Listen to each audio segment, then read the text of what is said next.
Hi everybody, how are you today? It is your girl Aisha B and I am back with another video, and today I want to talk about some things that I feel are really important and I know that can be of some value to somebody out there in the world who may be going through something. Okay. I my last video I talked about four culprits that keep us broke, but there are more. And these things here are more, will probably touch you, a little deeper. They go a little bit more in depth in terms of why the poor stays poor. Okay? Now, I've taken the liberty to jot down some things that I know are strong contributing factors of what keeps poor people poor. So, with the first, that would be poor people tend to blame other people for their current situations. Now, let's analyze that a little bit. I've heard people say, "Hey, they blame the man, or they blame other people for not being where they are or where they want to be in life," and that may be true partially in a sense, but overall, let me just say it is your responsibility, to take in, to take the bull by the horns. It is your responsibility to take care of you. It is your responsibility to hold yourself accountable for your current situation. We are living in the age of information, ladies and gentlemen, so we have to stop at some point while we're still blaming somebody else for our current situations. We need to stop and analyze what it is that we're doing and what it is that the things that we're doing that contributes to us remaining on the bottom. Okay? Sometimes you have to just block everybody else out or everything else out that are distractions. Whatever's keeping you from being great, you must learn to block out and focus on yourself, which draw inside. Because that's a person who you need to be focusing on the most, the absolute most. Okay, the next one is,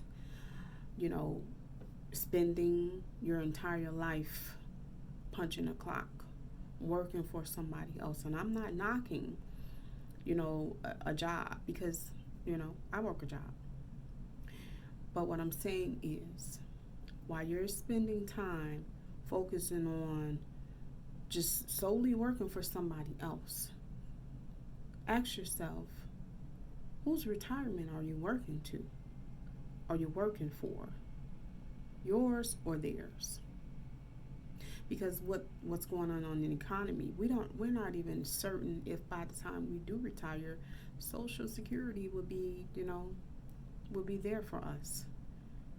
So we're working all these years, 40 plus years, if we make it that long, depending on what type of work you're doing. That's wear and tear on your body, your mind, body, and spirit. Okay? So I want you to think about that, just ponder over that, because why would you spend all of your time working towards somebody else's retirement and their successes, and you have never taken the time to think about what you can be doing on the side for yours? Now you have to do what you have to do in terms of, getting the bills paid and whatever other things you need to take care of to make sure that you stay afloat out here. Do what you must, but you need to be focusing on some type of side hustle or some type of business venture that can also help you.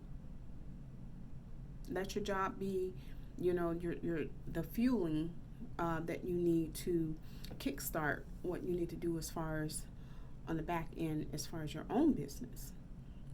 So don't sleep on that, okay? Also, not taking the the initiative to become financially literate. That's what makes the world go round. And you're missing out big time if you do not take the time to financially educate yourselves.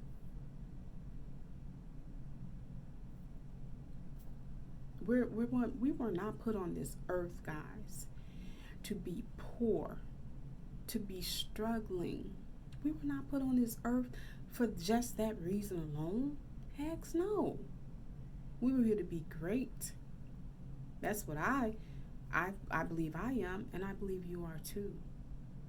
Okay? So just take that into consideration also. Also, a lot of people believe, you hear that saying all the time, money is for the greedy, money is for the selfish. No, it is not. Money is your buying power. Never let anybody tell you different. Okay? Also, people spend their money on materialistic things. And in the process, are not saving or learning about investments.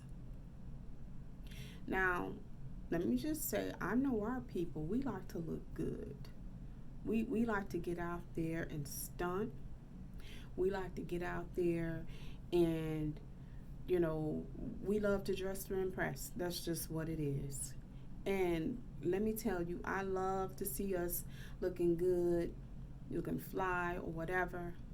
But when you go home and you check that bank account and basically it's saying you're broke, what's the point of celebrating? And I'm not trying to dog anybody. I'm not trying to, shade anybody, because guess what? I had that mindset too. All I'm saying is those things, all the materialistic things that ties back into big business, who are we making rich? Yeah, I would love to look good too. On my best days, I clean up really nicely. If I'm actually going somewhere, sister cleans up really good. But I like to keep most of my money in my pocket or in my bank account, or circulating somewhere where it's coming back to me as a form of cash flows. Okay? So all I'm doing, guys, is pointing out the absolute obvious.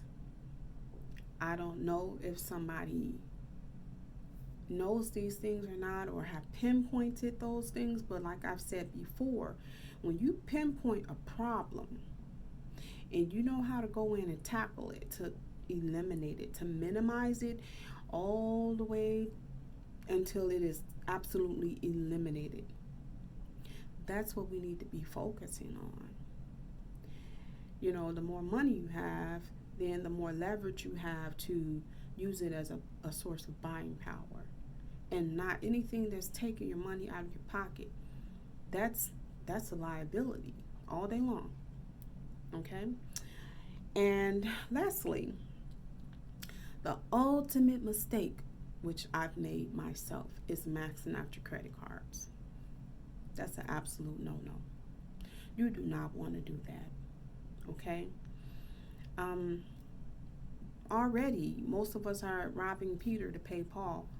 We don't need any extra bills lying around waiting to be paid. That's taking money out of your pocket constantly. Okay? So just think about that for a minute. Let me also provide you guys with some, food for thought. Being poor and growing up in a poor family, our parents didn't have the luxury of being financially educated. School systems didn't teach it. Okay? So what do you think was produced from the cohabitation and all of that? They produced children, and they passed down the mindset of struggle.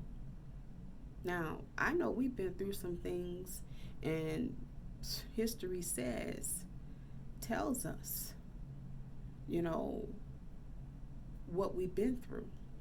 So I don't think there's anything that we cannot overcome. Let's be very, very, very clear about that. But we need to stop running when it is time to reverse some things. Your mindset, it starts with your mindset in terms of your outlook on things, whether you're educated about it or not. Passing down a poor mentality or mindset to your children is the far worst thing you can do as a parent.